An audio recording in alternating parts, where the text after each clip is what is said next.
Hello guys. आज हम start करेंगे इंडिकेटर्स। हमारे पास किस तरह के इंडिकेटर होते हैं और हम उनको ट्रेडिंग में कैसे यूज करते हैं।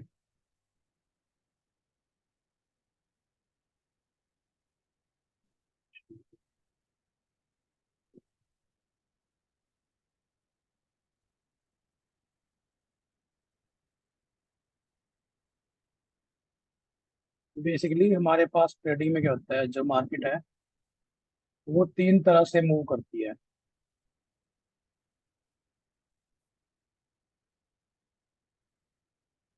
ठीक है। ट्रेडिंग में क्या होता है, हमारे पास बेसिकली तीन तरह के मूव होते हैं। एक साइड में, नंबर टू क्या होती है, अप ट्रेंड। थर्ड क्या होता है, डाउन ट्रेंड। ठीक है।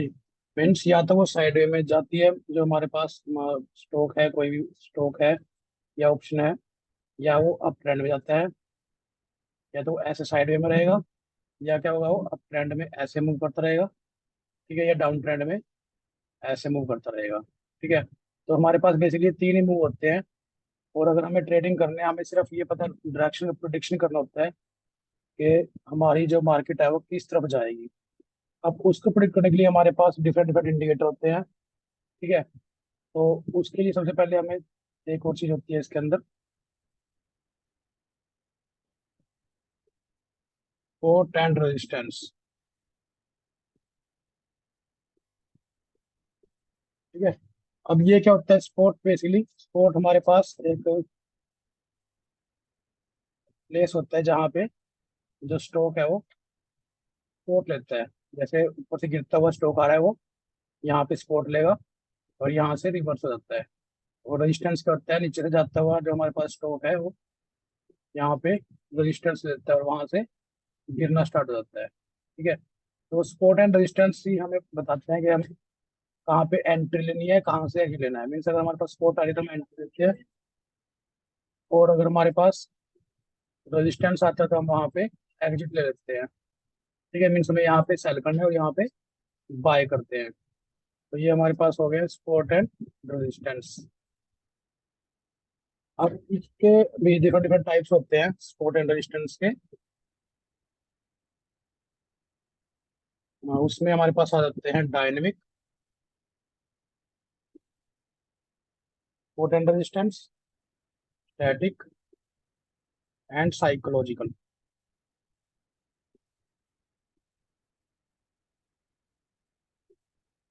ठीक है जी। बेसिक तीन तरह के सपोर्ट एंड रेजिस्टेंस होते हैं, dynamic, static and psychological. Dynamic कौन से होते हैं, which change with the price. Means जो हमारे पास प्राइस के मूवमेंट के साथ चेंज होते रहते हैं डायनेमिक बोलते हैं। स्टैटिक क्या होते हैं, वो फिक्स होते हैं, उनके कोई भी चेंज नहीं होता है, वो सिंपली हमारे पास फिक्स रहते हैं हमेशा। और साइकोलॉजिकल कौन से होते हैं, जो नंबर्स पे डिपेंड होते हैं, मीन्स साइकोलॉजिकल होते हैं।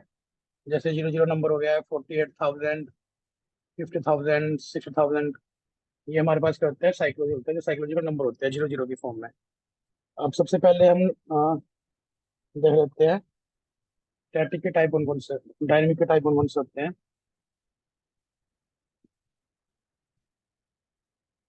डायनेमिक में हमारे पास आ जाते हैं मूविंग एवरेज।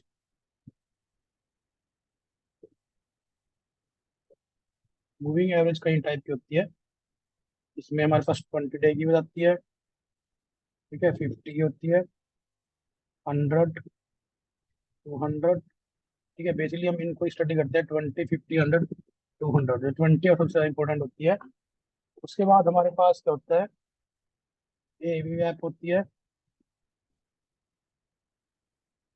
और क्या होता है, वी वैप होता है, और एक होती है हमारे पास बॉलिंगर बैंड। ठीक है।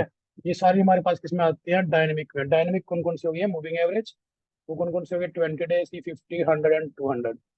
बेसिकली इन पे ही हमें हमारे पास मेन मूवमेंट इनमें ही हो जाती है।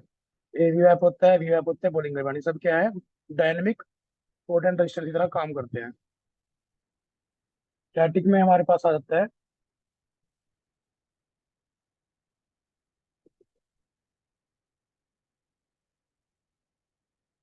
Price wise means candle wise,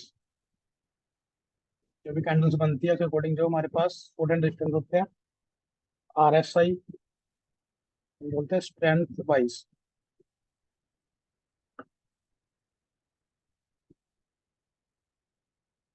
ठीक है जी। और एक हमारे पास डिमांड सप्लाई कंसेप्ट भी होता है, जो बेसिकली प्राइस वाइज होता है। तो ये हमारे पास तीन तरह के सपोर्ट एंड रेजिस्टेंस है, dynamic, static and psychological. Psychological में हम कह सकते हैं 50,000 हो गए, 48,000 हो गए, 9,000, 8,000। ठीक है, ये सब हमारे क्या हो गए, साइकोलॉजिकल सपोर्ट एंड रेजिस्टेंस हो जाते हैं। मीन्स यहाँ पे आके जो ट्रेंड है हमारा रिवर्स कर जाता है, मैक्सिमम टाइम रिवर्स हो जाता है। तो आज हम एक को ही डीप में स्टडी करेंगे, दैट इज डायनेमिक से स्टार्ट करते हैं। जो डायनेमिक हमारे सबसे ज़्यादा सक्सेसफुल होते हैं, डायनेमिक और स्टैटिक।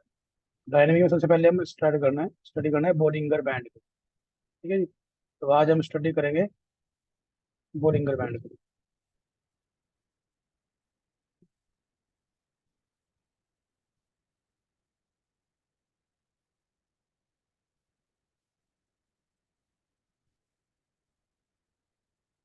ठीक है जी। अब बोलिंगर बैंड में देखिए क्या होता है। इसको आप गूगल में भी स्टडी कर सकते हो, अगर हमें बेसिक पता नहीं है भी बोलिंगर बैंड होता क्या है। बोलिंजर बैंड बोलते हैं इसको बेसिकली।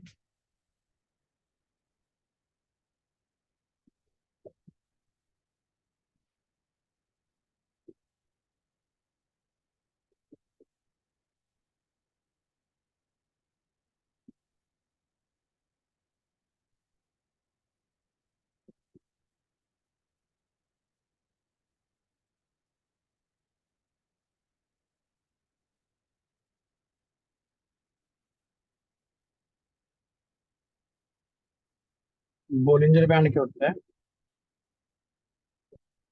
ये बेसिकली हमारे पास क्या शो करता है, एक्सेप्शन को शो करता है। हम बोलते थे are the envelope located at a standard deviation level above and below a simple moving average of the price. Mean जो 20 मूविंग एवरेज है उसके ऊपर का जो एनवेलप होता है, स्टैंड एसडी होता है, स्टैंडर्ड डेविएशन अप और डाउन को शो करता है। मीन्स ये दिखाता है कि जो हमारे पास प्राइस है वो इससे ऊपर अप बाहर या अंदर नहीं जाएगा, बाहर या इसके बाहर नहीं जाता है, नीचे नहीं जाएगा ऊपर जाता है। अगर उससे बाहर जाता है तो वो वोलेटिलिटी हो जाती है, मीन्स प्राइस में बहुत ज्यादा अप डाउन मोमेंटम हुआ है। तो इसके लिए जैसे एक्सेप्शन को शो करता है बेसिकली। जैसे हमारे पास क्या होता है, बहुत कम लोग होते हैं जिनके 6 उंगलियां होती हैं। ठीक है जी, उनको एक्सेप्शन होते हैं। कोई 6 फुट से ज्यादा हाइट के लोग होते हैं, 7.5 फुट के, वो एक्सेप्शन होते हैं। तो जो भी प्राइस इस बैंड से बाहर होता है वो एक्सेप्शन हो जाता है। तो वोलेटिलिटी मीन्स बहुत हाई होती है उस टाइम पे, और वहां पे बहुत ज्यादा हम प्रॉफिट बना सकते हैं। ठीक है जी। तो अब हम देखते हैं बोलिंगर बैंड में स्टडी कैसे करते हैं।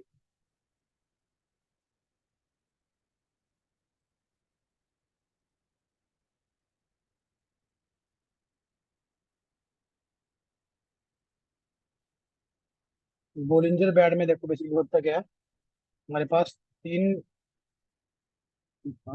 एंड होता है जो तेज के, इसे हम बोलते हैं डायनेमिक रेजिस्टेंस।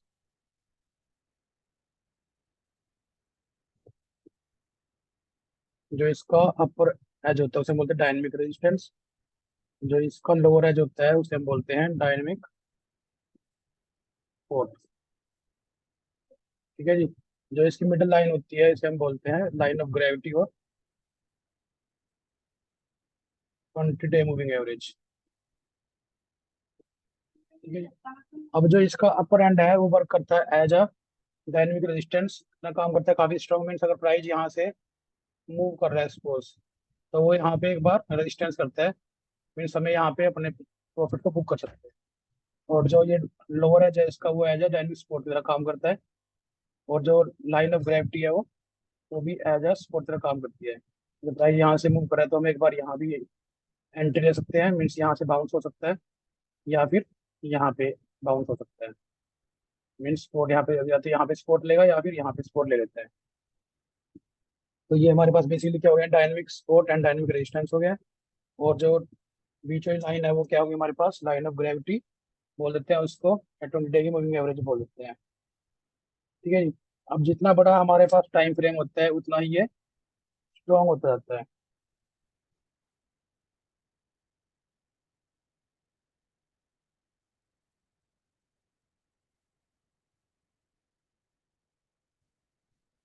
ठीक है जी।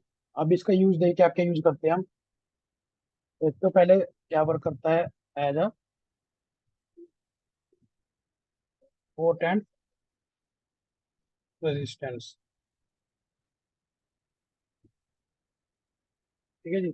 मीन्स अगर हमें देखना है कि प्राइस कहाँ पे सपोर्ट लेगा और कहाँ पे रेजिस्टेंस लेगा, वो हम बोलिंगर बैंड से देख सकते हैं। उसके बाद हमें देखना है कि मोमेंटम कहाँ पे आता है। अगर सपोज हमारे पास ये सपोज बोलिंगर बैंड है, ठीक है जी, जो प्राइस है अगर यहाँ पे सस्टेन कर रहा है,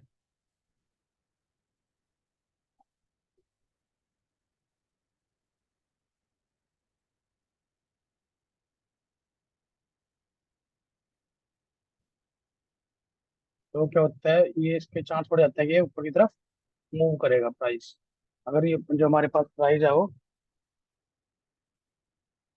यहाँ पे सस्टेन कर, दैट मीन्स वो ऊपर जाने में काफी चांसेस है, प्राइस हमारे पास ऊपर मूव करता है। अगर वो नीचे की तरफ सस्टेन कर रहा है प्राइस 20 डे मूव के नीचे, तो उसके चांस हो जाते हैं कि वो नीचे की तरफ ज्यादा मूव करने के चांस रहते हैं। तो इसके ऊपर हम पोजीशन बनाते हैं लॉन्ग के लिए, इसमें बनाते हैं शॉर्ट। अगर हमें इस शेयर को या ऑप्शन को बेचना है तो वो यहाँ पे एंट्री लेते हैं इसके नीचे, इसके ऊपर हम बाइंग की पोजीशन लेते हैं मैक्सिमम टाइम। और एक इसमें रिटेस्ट होता है कि बेसिकली क्या होता है, मैक्सिमम टाइम प्राइस यहाँ से मूव किया है तो यहाँ पे तो रिटेस्ट करता है और नीचे अगेन गिर सकता है अगर प्राइस में स्ट्रेंथ नहीं है तो। ठीक है जी। अब हमें इसको यूज कैसे करना है, यूज करने के इसके अलग अलग तरीके होते हैं। एक इसमें होता है हमारे पास, ये अपने आप में कंप्लीट एक ट्रेडिंग सिस्टम है। इसको यूज करने के लिए क्या करते हैं हम, एक हमारे पास कॉन्सेप्ट होता है स्क्वीज का, बोलिंगर बैंड स्क्वीज।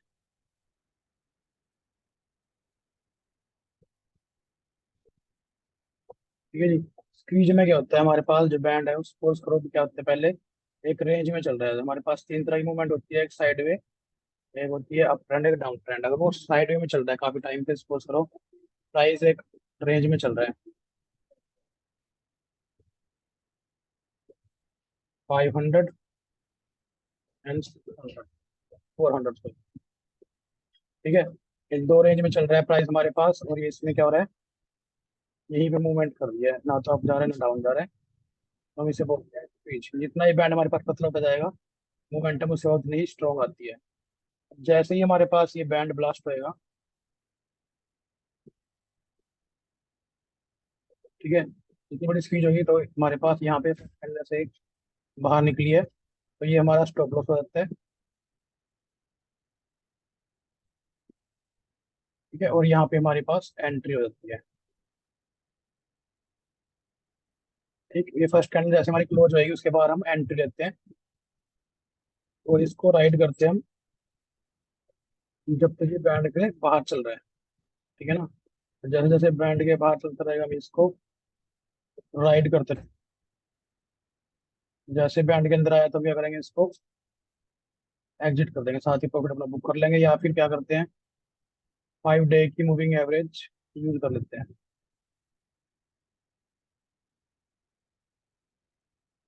जैसे ही 5 मूविंग एवरेज नीचे आएगा तो हम इसको अपना प्रॉफिट बुक कर लेते हैं, या फिर इसको, हाँ, जब तक बैंड से बाहर है तब तक हम इसको राइड करते हैं। ये हमारे पास स्क्वीज हो गया। इसमें अगर टाइम फ्रेम जितना बड़ा होगा मोमेंटम उतना बड़ा होगा। अब टाइम फ्रेम में कौन कौन से होते हैं, मंथली टाइम फ्रेम हो गया, वीकली हो गया, डेली हो गया, आवरली हो गया, और 50 मिनट्स का भी कई बार यूज कर लेते हैं, या 5 मिनट्स। ठीक है जी। अगर मंथली भी हो रहा है तो वो बहुत काफी बड़ा हमें प्रॉफिट दे देता है। अगर मंथली बोलिंगर बैंड स्पीच हो गया बर्स्ट हुआ है तो वो हमें बहुत बड़ा प्रॉफिट दे देता है। अगर वीकली ब्लास्ट हो रहा है तो भी अच्छा मोमेंटम दे देता है 60-70% का। डेली पे हो रहा है तो 2-3 दिन उसका इफेक्ट रहता है। आवरली पे हो रहा है तो अगले 2-3 घंटे तक इसका इफेक्ट रहता है। 15 मिनट में कुछ 20 मिनट आवर्ली पे 1 घंटा तक उसका इफेक्ट रहता है। ठीक है, एंड सो ऑन। तो ये तो एक तो हो गया स्क्वीज में, अगर हमें स्क्वीज में एंट्री लेनी है। ये भी कंप्लीट ट्रेडिंग सिस्टम है, अगर आप सिर्फ इसको ही सीख लो तो बहुत प्रॉफिट कर सकते हो। मार्केट में हमारे पास बहुत सारे सेटअप होते हैं, लेकिन हमें सिर्फ 2 या 3 पे मास्टरी करनी होती है। ठीक है, मेन क्या बोलते हैं उसको, be genius in all and master in one. Means हमें एक में मास्टर होना है और सीखना सबको है। तो अगर आप इसको भी यूज करते हो तो बहुत ज्यादा प्रॉफिट बना सकते हो। ठीक है, ये हो गया बोलिंगर बैंड स्पीच। स्पीच में आपने कैसे काम करना है। उसके बाद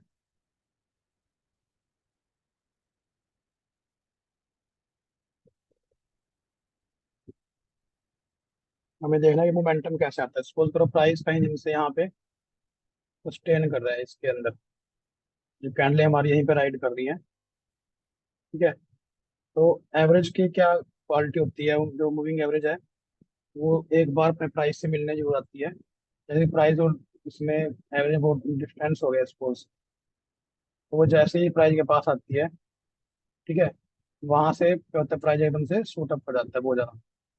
तो हमें देखना है कि अगर प्राइस काफी देर से रेंज में है और मूविंग एवरेज से पास आ रही है, जैसे ही प्राइस और मूविंग एवरेज टच करते हैं आपस में, तो वहां से हमें एकदम से शार्प मोमेंटम मिलता है और यहाँ पे हम एंट्री ले लेते हैं। ठीक है जी। हाँ, एंट्री, और यही इसके नीचे हमारा स्टॉप लॉस हो जाता है मूविंग एवरेज के नीचे। ठीक, तो ये हमारे पास एक हो गया। अगर हमें देखना है कि सेकंड एंट्री कैसे लेनी है मूविंग एवरेज बड़िंगर बैंड में, ये 20 को ले सकते हो आप। सेम नीचे के लिए होता है, अगर हमारे पास जो मूविंग एवरेज है वो प्राइस जो नीचे ट्रैवल कर रहा है इसके मूविंग एवरेज के, तो जैसे ही इसके पास आएगा वो यहाँ से नीचे गिर सकता है। हम इसको शॉर्ट की पोजीशन ले सकते हैं प्राइस को, अगर आपने शॉर्ट करना है। ठीक है, एक तो ये हो गया। एक इसमें वो सेटअप होता है, थर्ड सेटअप हम बोल देते हैं जिसको बीटा वेव। ठीक है, अब इसके लिए हमारे पास क्या क्या रिक्वायरमेंट होती है। मेनली ये हमारे पास बनता है आर्ली टाइम फ्रेम। ठीक है, दूसरा क्या होता है, अप ट्रेंड में बनता है।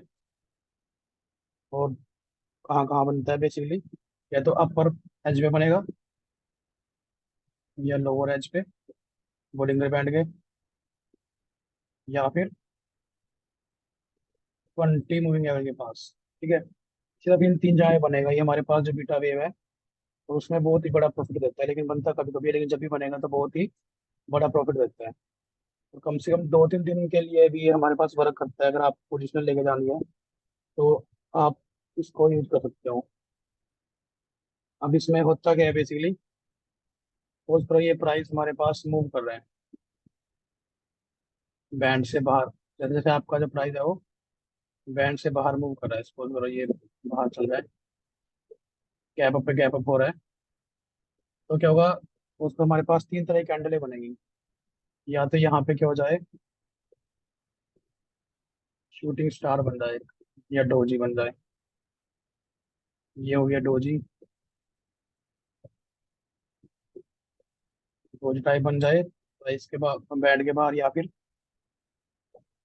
ओपन हाई टाइप बन जाए, या फिर एक ओपन लो बन जाए, और जो सेकंड कैंडल है उसकी वो रेड कैंडल बन जाए, बिग रेड कैंडल। ठीक है जी। तो ये 3 तरह की कैंडल्स देखनी है हमें जो अप ट्रेंड में के बाद बन जाती हैं। अब जैसे ही प्राइस के नीचे क्लोज करेगा,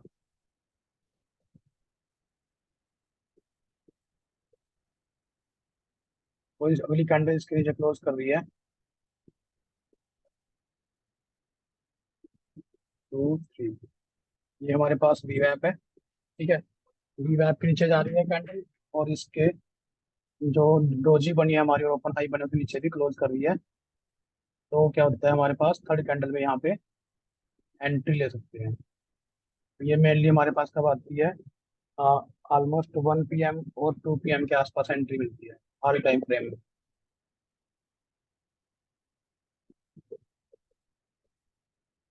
ठीक है जी।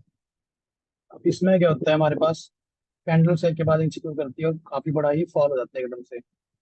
जो पिछले कई दिनों का मूवमेंट और अप ट्रेंड होता है फिर 2 कैंडलों में ही वो खत्म कर देता है और बहुत ही बड़ा प्रॉफिट में बन जाता है। स्टॉप लॉस हम क्या करते हैं, या तो इस कैंडल का हाई लगाते हैं। अगर हमें एंट्री यहाँ पे लेते हैं, तो अगर हमने यहाँ पे एंट्री ली है तो इसका स्टॉप लॉस यहाँ एंट्री और टारगेट हमारा हो जाता है 20 डे मूविंग एवरेज या फिर lower edge of Bollinger band.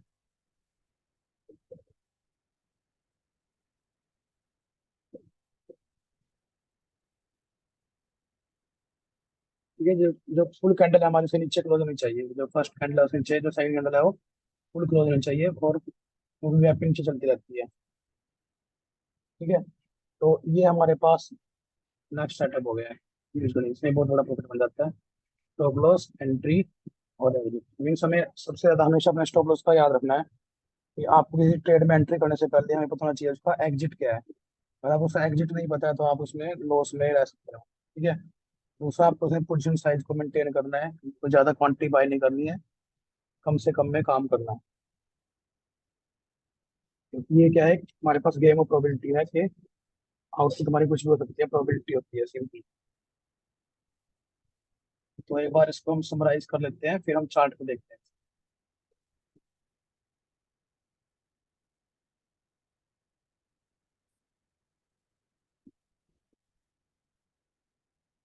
Bollinger band में हमने क्या क्या स्टडी किया है, मतलब हम इसकी समरी पढ़े। ये क्या करता है, as a dynamic support and resistance की तरह काम करता है। ठीक है, दूसरा इसमें सेटअप कौन कौन से होते हैं, एक तो हमारे पास होता है बॉलिंगर बैंड स्पीच।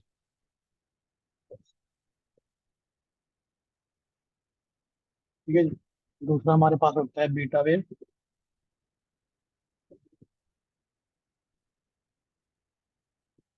जो कैसे बनती है, और टाइम फ्रेम पे में बनती है। ठीक है, और उसमें क्या होता है हमारे पास, जो फर्स्ट कैंडल है वो कौन सी होनी चाहिए, डोजी, ओपन हाई, और कौन सी होती है, ओपन लो भी हो सकती है, ओपन लो प्लस एक रेड कैंडल। ठीक है, इसके लोग नीचे हम एंट्री बना सकते हैं। और तीसरा सेटअप कौन सा है इसमें, जैसे हमारे पास प्राइस, जो मूविंग एवरेज है, moving average always try to meet the price. ठीक है, तो जैसे प्राइस से मिलने आती है उस पॉइंट पे भी हम एंट्री ले सकते हैं इसके अंदर। ये तीन तरह की एंट्रीज होती हैं बॉलिंगर बैंड में, इसके अलावा आप इसमें रिस्क की एंट्री हो जाती है। ठीक है, ये हमारे पास टेस्टेड होती है तो आप इनको यूज कर सकते हो। ठीक है, तो आज हमने सिर्फ इसकी थ्योरी पढ़ी है, मतलब हम इसके प्रैक्टिकल के बारे में स्टडी करेंगे, इसको कैसे कैसे यूज करना है। ठीक है, इस आप इसको एक बार स्टडी करो। Thank you very much.